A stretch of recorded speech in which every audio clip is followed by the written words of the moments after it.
Hello there YouTube, Daniel Lessard back again, giving you a quick review of the SRC G36 internals. Now, first of all, I would like to say that these internals are fantastic. This is the first time I've taken this puppy apart, and I've really put it through its paces. It's been about 4 months. It's seen 6 or 7 games as a saw setup, and has put over 3,000 rounds, well over 3,000 rounds. I would venture to say closer to 5,000 rounds through it. Now, everything here is steel. All the gears, steel.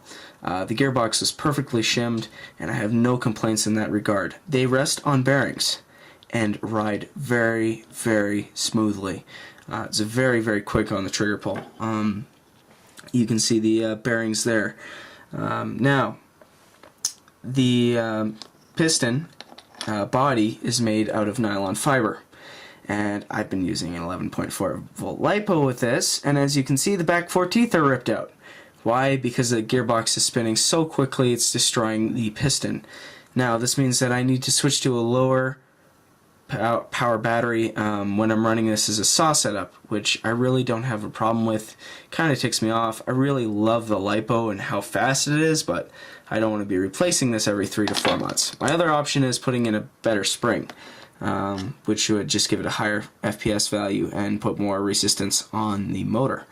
You can see that this is a double O-ringed aluminum piston head.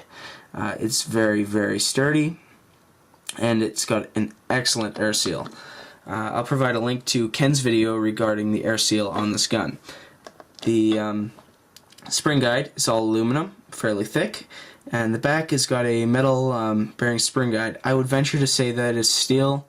It looks very sturdy, and there looks like there's a brass spacer in between.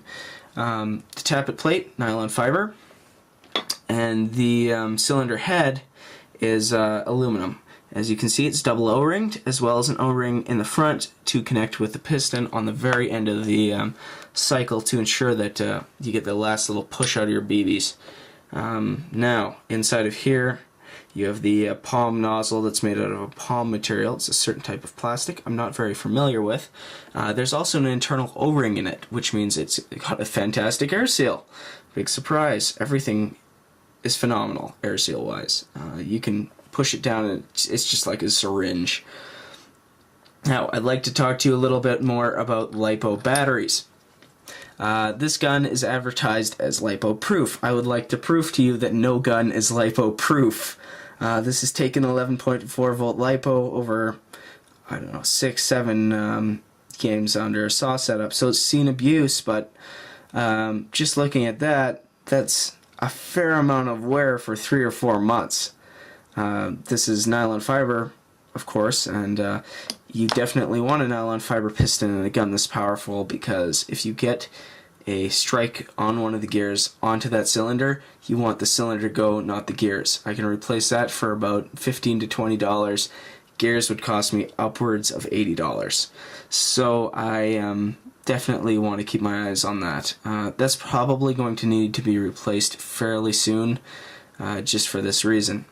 Now, for those of you who aren't familiar with how a gearbox works, basically that LiPo damage is caused by the piston being pulled back like this, releasing off that one metal tooth like it's supposed to. Now, what would normally happen in the gearbox is that would be spring-loaded and this would come forward. But this gear also spins as this comes forward. Now, what's happening in a LiPo battery scenario is this is spinning so quickly that it catches the 4th tooth in my case, and it binds and it digs, and they both try to counteract each other, and you get those notches until it reaches the very end, which is reinforced, and then the gearbox can recatch it again. Rewind, fire, and this slides forward, etc., and it keeps impacting. On semi-automatic, you don't have this problem simply because you're not firing cycle after cycle after cycle. The issue is these gears are spinning so quickly on the bearings, and the battery is so powerful that you can literally destroy your piston in a matter of, 6 or 7 incidences like that. So that's something to watch out for. I'm going to have to remedy it either by switching to a lower power battery, like a 9.6 volt nickel metal hydrate, or putting a bigger spring in the actual gearbox itself, which sounds like a good option to me, but you know, I'm going to play it on the safe side and probably go with the lower power battery. Now, onto the motor. Motor is very strong. It can pick up its own weight just by its magnetic power. It's you can hold a pocket knife through the handle of the gun. It's just phenomenal. As far as that goes, the motor is not lacking in oomph by any means. So, overall, that's the SRC internal gearbox. I hope you enjoyed it. If you have any more questions regarding the SRC or any of its internal parts, just give me a shout.